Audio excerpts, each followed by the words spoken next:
Hello welcome to competitive exams library. Today వీడియోలో మనం Andhra Pradesh state యొక్క 2020-21 సంవత్సరానికి సంబంధించిన బడ్జెట్ డీటెయిల్స్ అనే వాటిని చూద్దాం. ఈ వీడియోలో మనం దేనికి సంబంధించి ఎంత కేటాయించారు అంటే ఎలకేషన్కి సంబంధించిన డీటెయిల్స్ మాత్రమే చూద్దాం. నెక్స్ట్ వీడియోలో నేను బడ్జెట్లో మెన్షన్ చేసిన స్కీమ్కి సంబంధించి వాట్ ఈజ్ వాట్ అని చెప్పి కంప్లీట్ డీటెయిల్స్తో సపరేట్గా వీడియో చేస్తాను.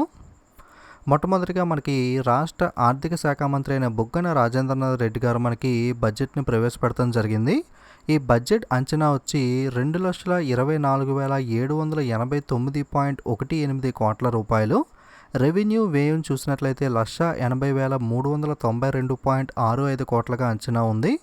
మూలధన వ్యయం అంచనా చూసినట్లయితే 44,396.54 కోట్లుగా. అలాగే మనకి వ్యవసాయ రంగానికి చూసినట్లయితే మనకి టోటల్గా 11,891.20 కోట్లని కేటాయించారు.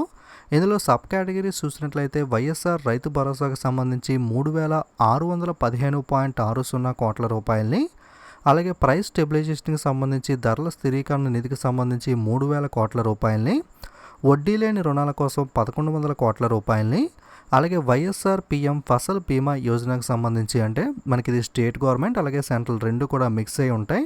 దీనికి సంబంధించి 500 కోట్ల రూపాయలని, రాష్ట్రీయ కృషి వికాస యోజనకు సంబంధించి 237.23 కోట్ల రూపాయలని, రైతులకు విత్తన సరఫరా చేయడం కోసం 200 కోట్లని, నేషనల్ హార్టికల్చర్ మిషన్ ఉద్యానవనాలకు సంబంధించిన మిషన్కి 150.99 కోట్లని, అలాగే రైతు భరోసా కేంద్రాలకు సంబంధించి 100 కోట్లని, వ్యవసాయ మార్కెట్ మౌలిక సదుపాయాల నిధికి సంబంధించి 100 కోట్ల రూపాయలని, వైఎస్ఆర్ అగ్రి టెస్టింగ్ ల్యాబ్కి సంబంధించి 65 కోట్లు, రైతులకు ఎక్స్గ్రేషియా అంటే రైతులకు నష్టపరిహారం ఇచ్చేందుకు గాను ఎక్స్గ్రేషియా టు ఫార్మర్స్ 20 కోట్లని, ఇతర పథకాలకు సంబంధించి 2,802.37 కోట్లు టోటల్గా మనకి స్టార్టింగ్లో చూసాం కదా.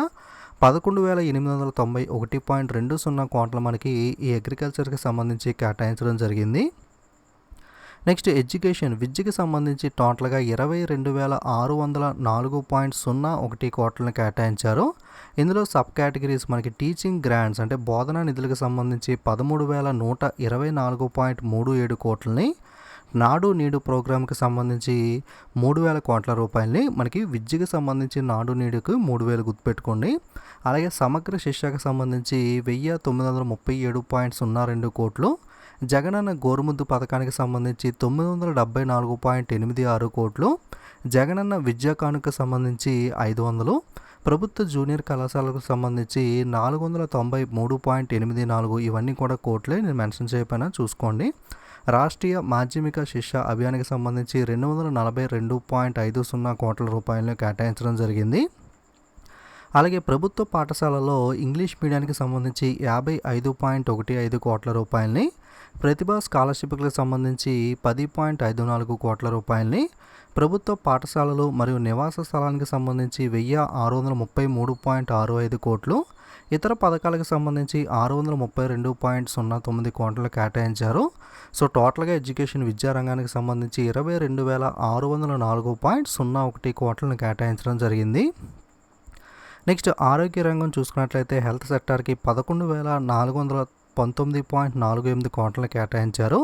ఇందులో సబ్ కేటగిరీస్ చూసుకున్నట్లయితే డాక్టర్ వైఎస్ఆర్ ఆరోగ్యశ్రీ పథకానికి 2,100 కోట్లను కేటాయించడం జరిగింది. ఇది కొన్ని చోట్ల ఎందుకో 1,900 కోట్లు ఇచ్చారు, కొన్ని చోట్ల 2,100 ఇచ్చారు. ఇది ఒకసారి కన్ఫర్మ్ చేసుకోండి మీరు కూడా. నేషనల్ హెల్త్ మిషన్కి సంబంధించి 1,808.03 కోట్లు, మనకి నాడు నీడు చాలామంది నాడు నీడు కేవలం మనకి స్కూల్కి సంబంధించింది అనుకుంటారు. నాడు నీడు అనేది మనకి హాస్పిటల్స్ కూడా ఈ స్కీమ్ అనేది వర్తిస్తుంది. ఓకే, సో హాస్పిటల్లో అంటే హెల్త్కి సంబంధించి నాడు నీడుకి అయితే 1,528 కోట్లను కేటాయించారు. వైద్య కళాశాలలకు సంబంధించి 1,122.66 కోట్లు, ప్రాథమిక ఆరోగ్య కేంద్రాలకు సంబంధించి 743.24 కోట్ల రూపాయలు, ఏపీ వివిపికి సహాయం చేయడం కోసం 710 కోట్ల రూపాయలు, ఏపీడబ్ల్యూపీ అంటే ఫుల్ ఫామ్ ఆంధ్రప్రదేశ్ వైద్య విధాన పరిషత్, దీనికి సంబంధించి 710 కోట్లు, అలాగే డ్రగ్స్ మందుల కేంద్రీకృత కొనుగోలు కోసం 400 కోట్లు, అలాగే 108కి సంబంధించి 266.17, అలాగే 104 సేవలకు సంబంధించి 204.12. సో కొన్ని చోట్ల 108, 104 సేవలు అని చెప్పి రెండు అమౌంట్స్ కలిపి క్లబ్ చేసి ఇవ్వడం జరిగింది. సో కన్ఫ్యూజ్ అవ్వకండి, 108, 104 కలిపి అడిగితే రెండు టోటల్ చేసి చెప్పాలి. విడివిడిగా అయితే మనకి అమౌంట్స్ అనేవి ఈ విధంగా కేటాయించడం జరిగింది. కుటుంబ సంక్షేమ కేంద్రాలకు సంబంధించి 242.51 కోట్లు, ఆశా వర్కర్లు అలాగే ఇతర పథకాలకు సంబంధించి 2294.74 కోట్లని కేటాయించడం జరిగింది. సో హెల్త్కి మొత్తంగా 11,419.48 కోట్లు కేటాయించారు. నెక్స్ట్ హౌసింగ్కి సంబంధించి వైఎస్ఆర్ గృహ వసతి హౌస్ పట్టాస్కి సంబంధించి 3,000 కోట్లు, ప్రధానమంత్రి ఆవాస్ యోజన అర్బన్ సంబంధించి 2,540.12 కోట్లు, ప్రధానమంత్రి ఆవాస్ యోజన గ్రామీణకు సంబంధించి రూరల్ ఏరియాస్లో 500 కోట్లు, బలహీన వర్గాల కోసం హౌసింగ్ పథకం ఎవరైతే వేకర్ సెషన్స్ ఉంటారో వాళ్ళకి సంబంధించి 150.21 కోట్లను కేటాయించడం జరిగింది. నెక్స్ట్ పౌర సరఫరాలు సివిల్ సప్లైస్కి చూసినట్లయితే బియ్యంపై సబ్సిడీ రైస్ పైన సబ్సిడీకి సంబంధించి 3,000 కోట్లు, బియ్యం ప్యాకెట్ల తయారీకి సంబంధించి 100 కోట్లు కేటాయించడం జరిగింది. నెక్స్ట్ గ్రామ వార్డు సచివాలయాన్ని మనకి ఎస్టాబ్లిష్ చేయడం జరిగింది కదా, ఇందులో భాగంగా గ్రామ వాలంటీర్లకు సంబంధించి 1,104 కోట్లు, గ్రామ సచివాలయాలకు సంబంధించి 1,633 కోట్లు, అలాగే పట్టణ వార్డు వాలంటీర్లు లేదా మున్సిపల్ వార్డు వాలంటీర్కి సంబంధించి 404 కోట్లు, పట్టణ వార్డు సచివాలయానికి సంబంధించి 657 కోట్లని కేటాయించడం జరిగింది. నెక్స్ట్ స్వయం సహాయక బృందాల్లో మహిళలు మనకి స్మాల్ హెల్ప్ గ్రూప్స్ SHGs అంటారు కదా, టోటల్గా అమౌంట్ అడిగితే కనుక స్వయం సహాయక బృందాలకు సంబంధించి 1,365.08 కోట్లు టోటల్ కేటాయించడం జరిగింది. ఇందులో డ్వాక్రా మహిళలకు వడ్డీ లేని రుణాలు అందించడం కోసం 975.19 కోట్ల రూపాయలని, అలాగే వైఎస్ఆర్ పట్టణ స్వయం సహాయక బృందాలు సెల్ఫ్ హెల్ప్ గ్రూప్స్కి వడ్డీ లేని రుణాలు అందించడం కోసం 389.89 కోట్ల రూపాయలని కేటాయించడం జరిగింది. టోటల్ అయితే 1,365.08 కోట్ల రూపాయలు ఈ రెండు టోటల్ చేయడం జరిగింది. నెక్స్ట్ పరిశ్రమలు చూసుకున్నట్లయితే MSME స్మాల్ మీడియం మైక్రో ఎంటర్ప్రైజెస్కి సంబంధించి ప్రోత్సాహాలు అందించడం కోసం 905.240 కోట్ల రూపాయలు మనకి చిన్న మధ్య తరహా పరిశ్రమలు ఉంటాయి కదా, అలాగే పారిశ్రామిక ప్రోత్సాహాలు అందించడం కోసం 735.38 కోట్లు, కడప స్టీల్ ప్లాంట్కి సంబంధించి 250 కోట్లు, ఇన్సెంటివ్స్ ఫర్ ఇండస్ట్రియల్ ప్రమోషన్కి సంబంధించి 185.42 కోట్లు, ఆంధ్రప్రదేశ్ ఇండస్ట్రియల్ ఇన్ఫ్రాస్ట్రక్చర్ కార్పొరేషన్కి 180.77 కోట్లు, MSMEస్కి సంబంధించి మౌలిక సదుపాయాలు అభివృద్ధి చేయడం కోసం మనకి 100 కోట్లను కేటాయించడం జరిగింది.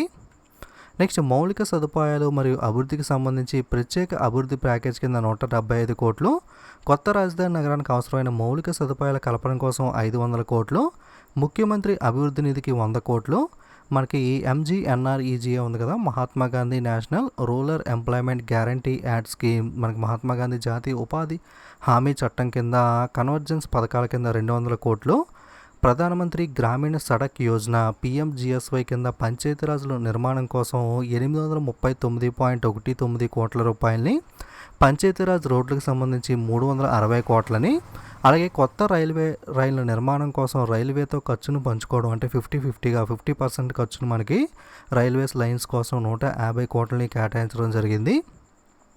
అలాగే స్మార్ట్ సిటీస్ కింద 300 కోట్లు, కడప యాన్యుటీ ప్రాజెక్టుల కింద 350 కోట్లు, పులివెందుల ఏరియా డెవలప్మెంట్ ఏజెన్సీకి 100 కోట్లు, అనంతపురం జాతీయ రహదారికి 100 కోట్లు, రాజధాని ప్రాంతం సామాజిక భద్రతా నిధి క్యాపిటల్ రీజియన్ సోషల్ సెక్యూరిటీ ఫండ్కి 65 కోట్లని కేటాయించడం జరిగింది. అలాగే మహిళలు మరియు శిశుసంక్షేమకు సంబంధించి వైఎస్ఆర్ సంపూర్ణ పోషణ కింద 1,250 కోట్లు, వైఎస్ఆర్ సంపూర్ణ అండ్ ప్లస్కి సంబంధించి 250 కోట్లను కేటాయించడం జరిగింది. సో వైఎస్ఆర్ సంపూర్ణ పోషణ కంప్లీట్గా ఎంత కేటాయించారంటే 1,500 కోట్లు అని చెప్పి ఇవ్వడం జరిగింది. సో ఇది మిస్టేక్ అనుకుని కన్ఫ్యూజ్ అవ్వకండి.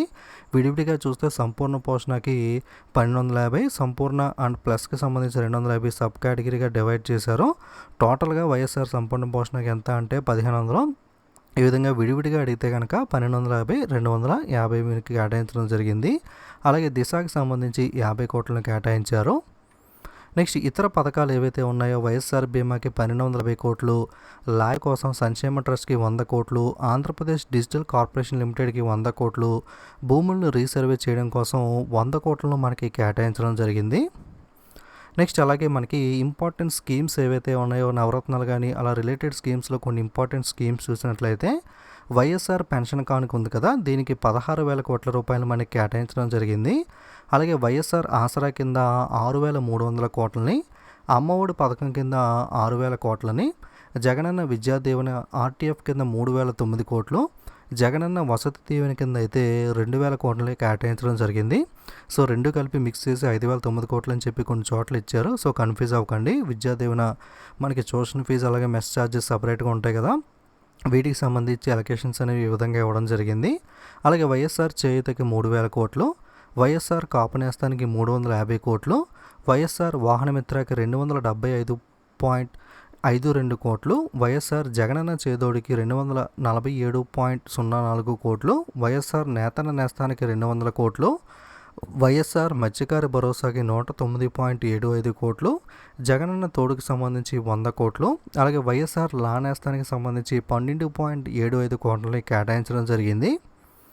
సో నెక్స్ట్ అగ్రిగోల్డ్ బాధితులు ఎవరైతే ఉన్నారో వాళ్ళకి 200 కోట్లు, అలాగే గిరిజనుల సంక్షేమానికి 5,177.54 కోట్లు, ఎస్సీల సంక్షేమానికి 15,735 కోట్లు, బీసీల అభివృద్ధికి 25,331.30 కోట్లు, మైనార్టీ సంక్షేమానికి 2,055.63 కోట్లు, కాపుల సంక్షేమానికి 2,846.47 కోట్లని కేటాయించడం జరిగింది.